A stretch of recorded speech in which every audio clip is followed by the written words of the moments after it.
موسيماني مدير فني للزمالك.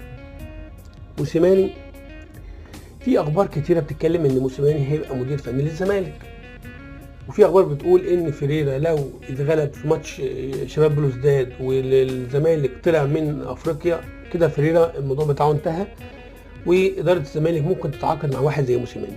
طب انا ايه رايي في موضوع حاجه زي كده؟ انا رايي ان موسيماني واحد من افضل المديرين الفنيين اللي موجودين على الساحه حاليا.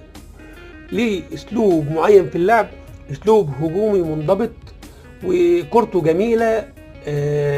والكره اللي كان بيلعبها في صن داونز هينقلها للزمالك، والزمالك هيفرق معاه كتير جدا واحد زي موسيماني. وانا شايف ان الاهلي خسر موسيماني.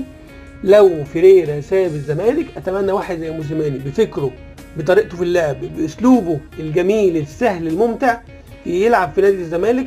هيفرق كتير جدا جدا في مستوى نادي الزمالك الفتره الجايه.